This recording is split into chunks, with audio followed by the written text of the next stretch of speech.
में कहा जाता है कि 84 लाख योनियां हैं। हालांकि में इसका कोई प्रमाण नहीं मिलता है, ना वेदों में मिलता है, ना किसी शास्त्र में मिलता है। आज तक हमको तो नहीं मिला है, बहुत ग्रंथों को पढ़े हैं, कोई ऐसा प्रमाण नहीं मिला है कि किसी में लिखा हो कि 84 लाख योनियां हैं।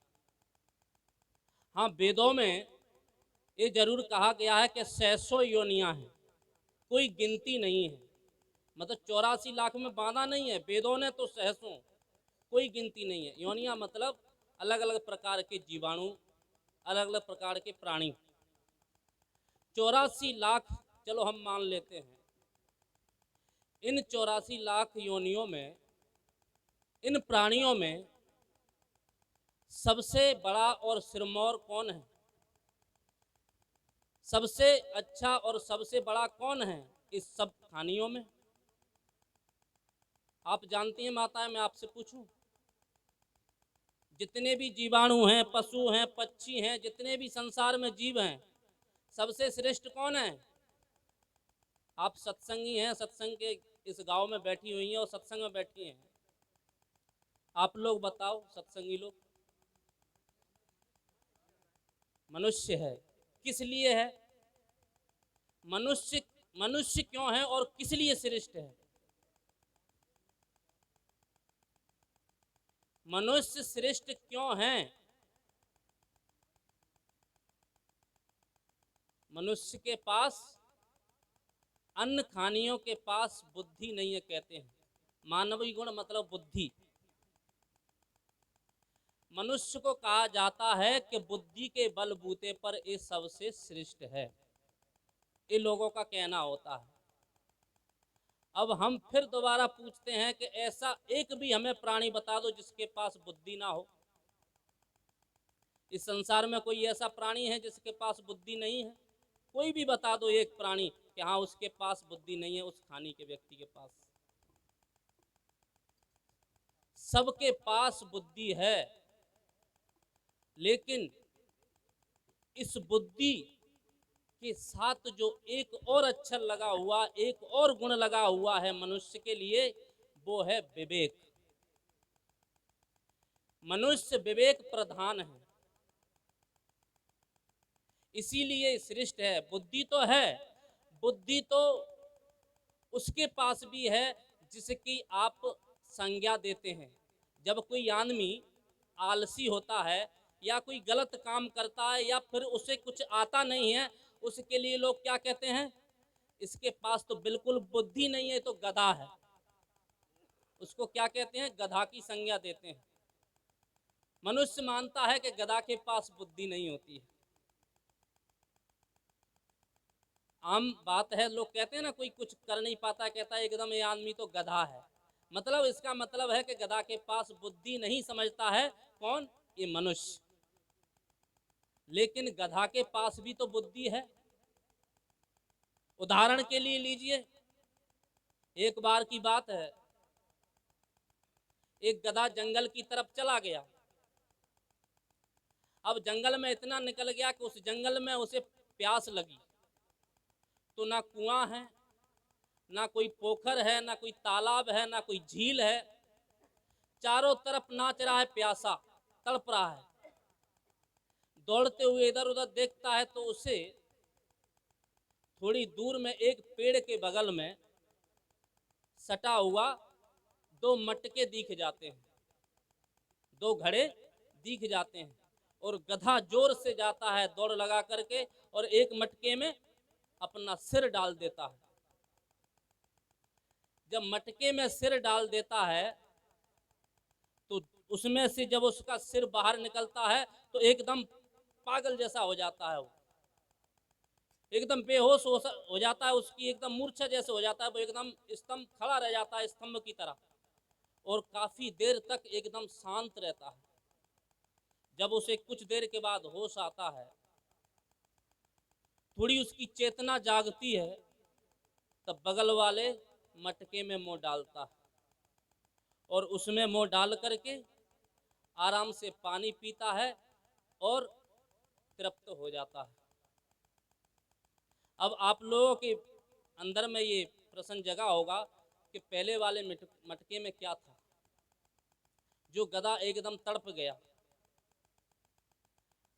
आप कभी मौका लगे तो पूर्वी बिहार, बंगाल और कुछ उत्तरी भाग उत्तर प्रदेश में आप जाएंगे, जंगल के थोड़े किनारे में, ये जानते होंगे हमारे जो भोपाल से आए हुए हैं बाबूजी, कि जंगलों में इन्हें क्या मिलता है।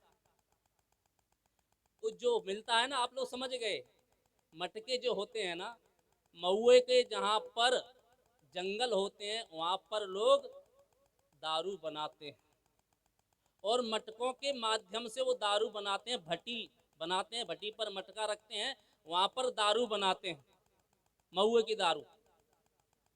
तो वो मटके क्या थे, एक मटके में क्या पानी था और दूसरे में क्या था, शराब थी।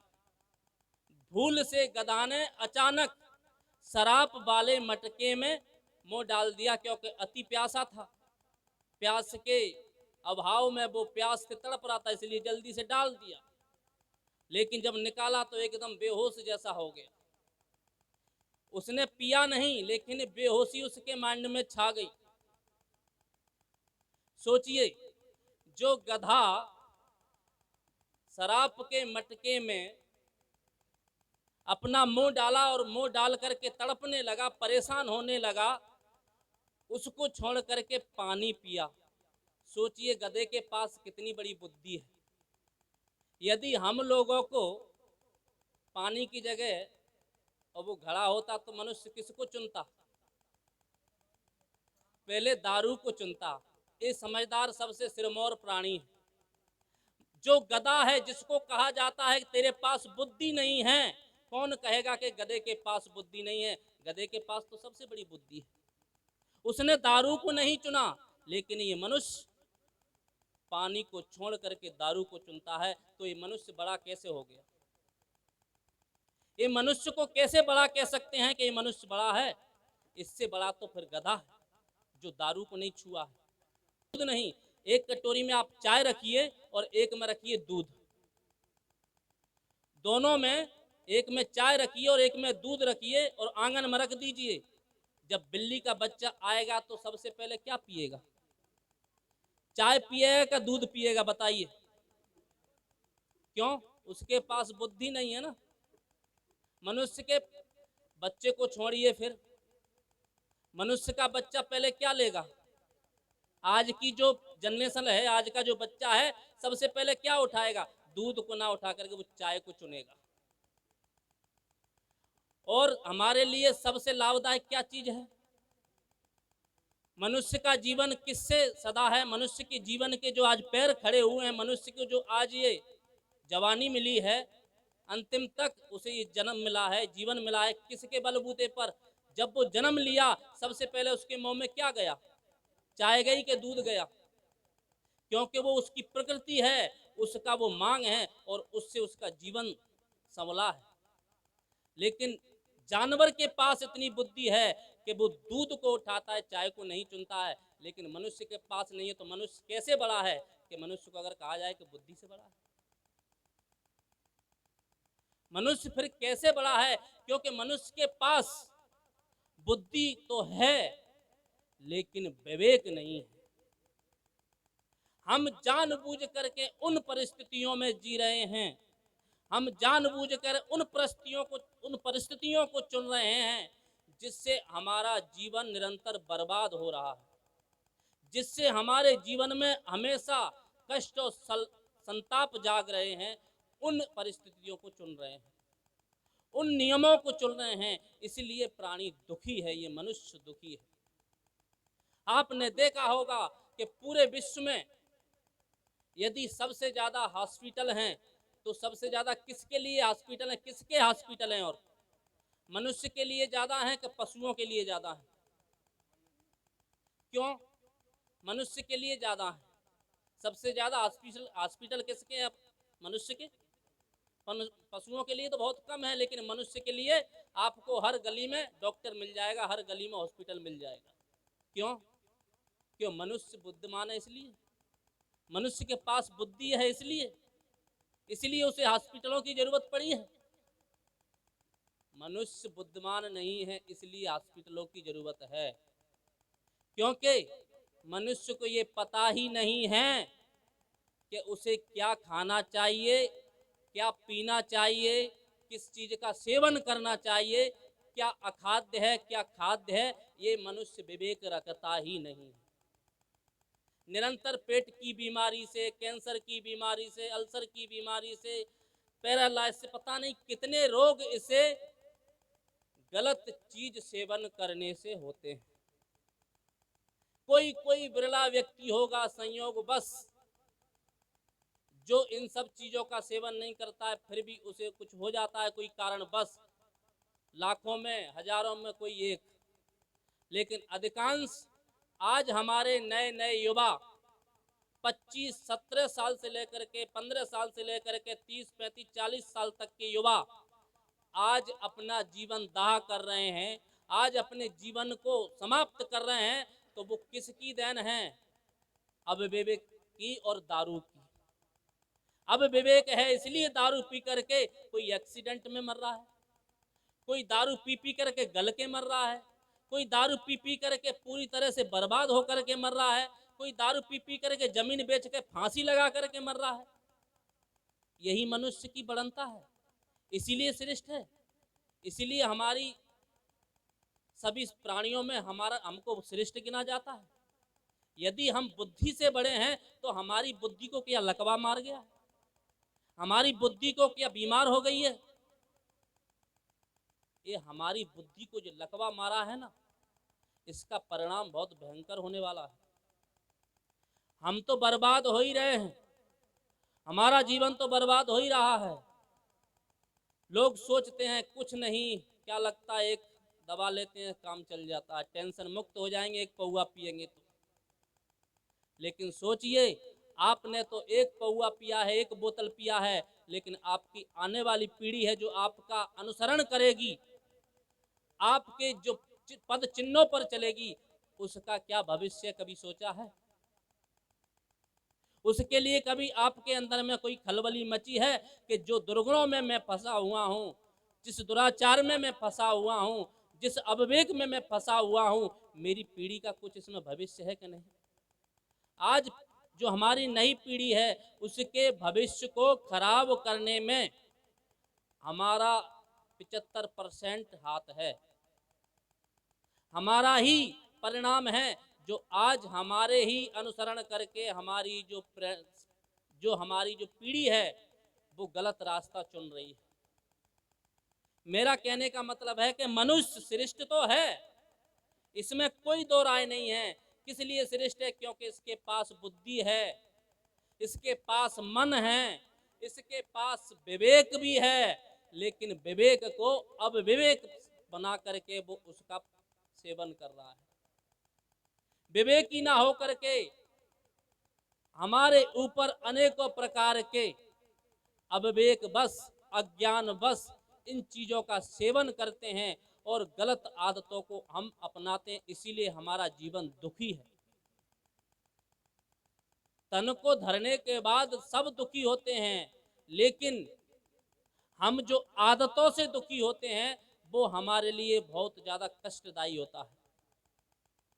बहुत कम लोग होंगे जो स्वभाव से दुखी होंगे, सबसे ज्यादा कोई यदि दुखी होता है तो आदतों से होता है।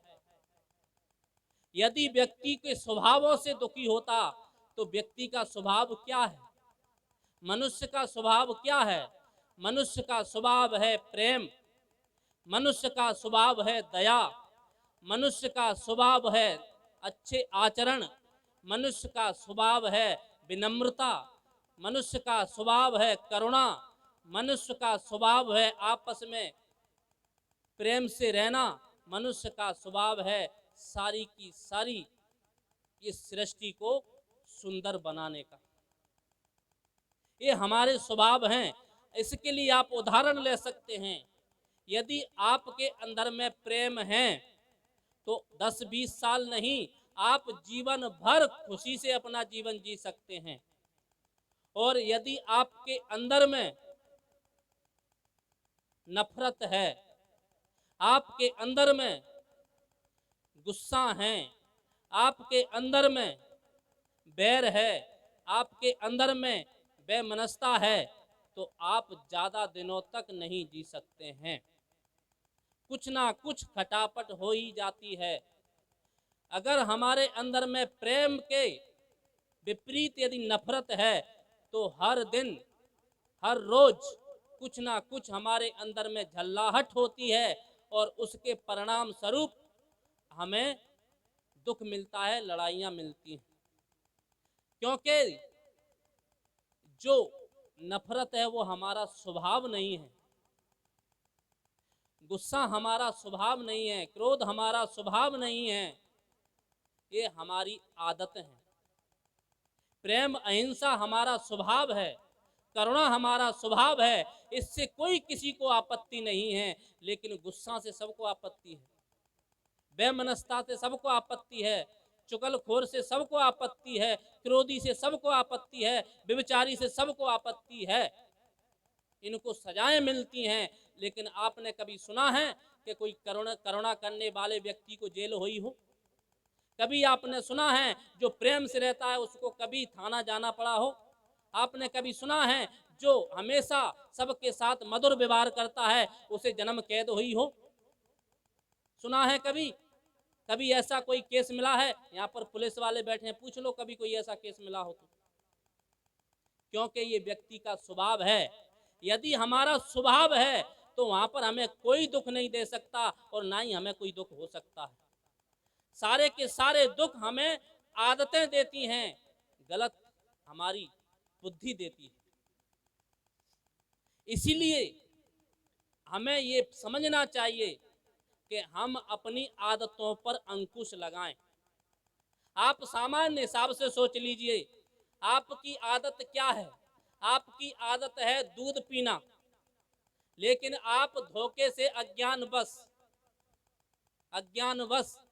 आप दारू पीना शुरू कर दिए, चाय पीना शुरू कर दिए, गांजा भांग पीना शुरू कर दिए, सिगरेट तंबाकू पीना शुरू कर दिए। ये आदत बस होता है। आपने बीड़ी पीना शुरू किया तो ऐसा तो है नहीं कि जब जन्म लिए और रोए हों कि नहीं मुझे बीड़ी दीजिए माँ। माँ से क्या मांगा? क्योंकि हमारा स्वभाव क्या था, हमें दूध चाहिए। हम जब माँ के गर्भ से बाहर आए कुछ ही क्षण बाद हमने माँ के स्तंभों को, अपनी माँ के आंचल को दूध के लिए सेवन किया। उसके दूध के लिए हमारा मुंह खुला। बीड़ी के लिए मुंह खुला था क्या? दारू के लिए मुंह खुला था क्या? चरस भांग के लिए मुंह खुला था क्या?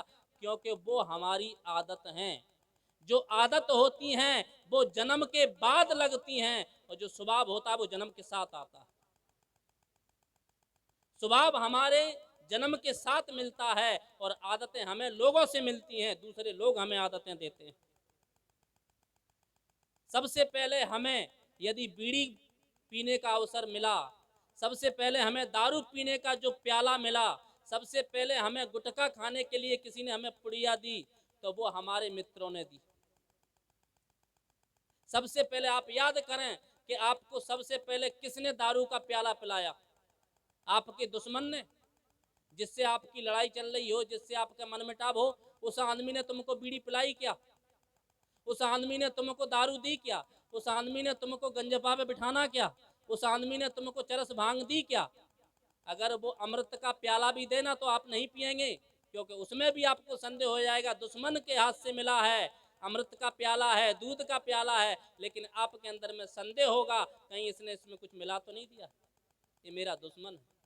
लेकिन वही जहर हमारा मित्र दे रहा है, वही जहर हमारा साथी दे रहा है, वही जहर हमारा संगी दे रहा है, बीड़ी के रूप में जहर दे रहा है, दारू के रूप में जहर दे रहा है, हमें सिगरेट के रूप में जहर दे रहा है, तमाम तरह के व्यसनों के रूप में जहर दे रहा है और हम खुशी खुशी उसे स्वीकार कर रहे हैं।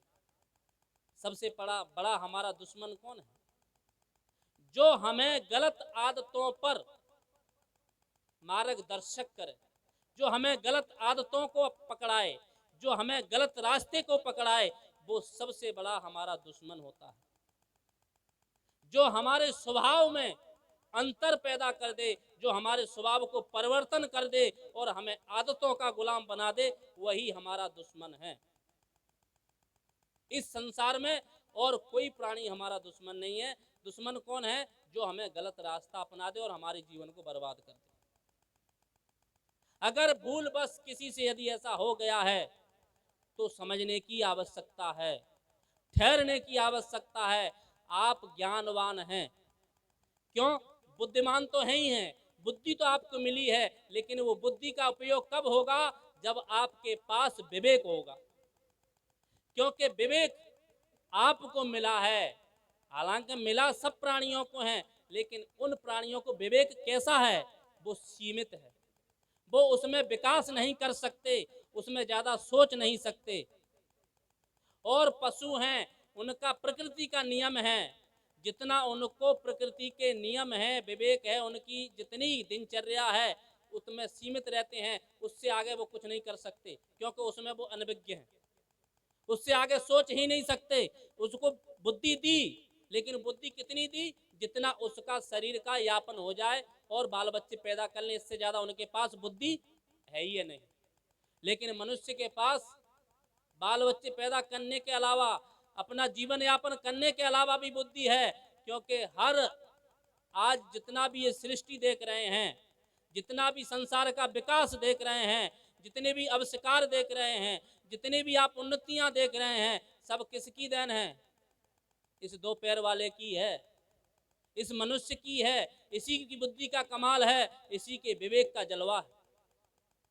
लेकिन आज कुछ लोग, हम लोग जब बुद्धि की बात करते हैं तो उस बुद्धि पर ताला लगाने का काम किसने किया? तथाकथित धर्म ग्रंथ वाले लोगों ने, जो धर्म गुरु हैं, जो बड़े बड़ी पोतियां लेकर के, बड़े बड़े शास्त्र लेकर के कथाएं करने वाले लोगों ने हमारे लोगों के ऊपर जड़ बुद्धि का ताला लगा दिया। उनकी पांडाल में फ्लैक्स लगे रहते हैं, पहले ही बैनर लगे रहते हैं बाहर, कहीं भागवत हो रही हो, आप कभी देखना किसी बड़े भागवतकार की भागवत हो रही, बड़े पंडित की हो रही हो, बड़े शास्त्री की हो रही हो, आप आर पास में देखना, कहीं आसपास में आपको एक फ्लैप्स मिल जाएगा, एक बैनर मिल जाएगा और उस पर लिखा होगा क्या? अपनी बुद्धि और जूता बाहर ही रख करके आए। ये वो लिख के रखते हैं, क्यों? क्योंकि धर्म के नाम पर आप बुद्धि का इस्तेमाल नहीं कर सकते, क्योंकि धर्म बुद्धि का काम नहीं है, धर्म तो श्रद्धा का विषय है। ऐसा वो धर्म गुरु हमें मूर्ख बनाते हैं, हमें शुरू से पागल बनाते हैं।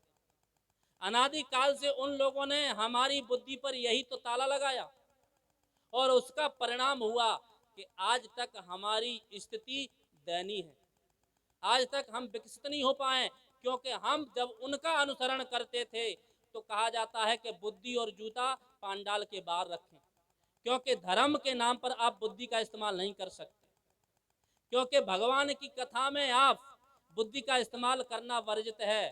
धर्म में क्या बुद्धि? धर्म तो श्रद्धा का विषय है। लेकिन सदगुरु कबीर कहते हैं कि धर्म श्रद्धा का विषय नहीं है, धर्म तो तर्क का विषय है।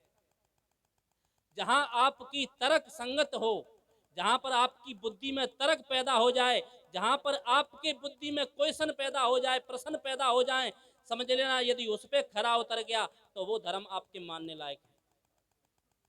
जो भी काम आप करते हैं, यदि आपकी बुद्धि की कसौटी पर चढ़ गया है और वो कसौटी पर यदि खरा उतरता है तो वो काम आपके लिए उपयोगी है। और यदि वो आपकी बुद्धि पर खरा नहीं उतर रहा है, आपकी बुद्धि से वो फेल हो रहा है, आपकी प्रैक्टिकली नहीं हो रहा है, समझ लीजिए वो कितना भी भगवान का ही झांसा क्यों ना हो, स्वर्ग जाने की ही बात क्यों ना हो, वो एकदम झूठी है।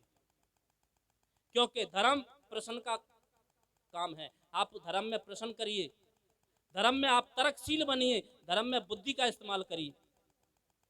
आज तक हम लोगों ने बुद्धि का इस्तेमाल ना करके और हमेशा पिछड़ते गए। आज की इससे हमें सुकून मिलता है, इससे हमें थोड़ी शांति मिलती है कि आज के युवाओं में तर्क तो है। धर्म के नाम पर तर्क करते हैं, पाखंड के नाम पर तर्क करते हैं, लेकिन जीवन जो जीने की शैली है उस पर तर्क नहीं कर पाते। थोड़ा सा फॉल्ट है, आप धर्म से बचते जा रहे हैं। आपको कोई भी पंडित अब आकर के बेवकूफ नहीं बना सकता, क्योंकि इतनी बुद्धि आपकी जाग गई है। अगर कोई पंडित आके आपसे कहे तो आप जरूर उसमें क्वेश्चन ठोक देंगे, प्रश्न ठोक देंगे, अपनी बुद्धि का इस्तेमाल करेंगे। आप सह स्वीकार नहीं करेंगे पहले की तरह, हाथ जोड़ के पंडित जी ने जो कह दिया वो सिर माथे पर है। आज आप तर्कशील बन गए हैं, आपके अंदर में बुद्धि जगी है, और ये बुद्धि किसकी देन है? ये सदगुरु कबीर की देन है। क्योंकि पूरे भारतवर्ष में यदि कोई तर्कशील व्यक्ति हुआ है जो ईंट का जवाब पत्थर से दिया है धर्म गुरुओं के लिए, वो सिर्फ एक ही नाम आता है उभर करके, और वो है सदगुरु कबीर।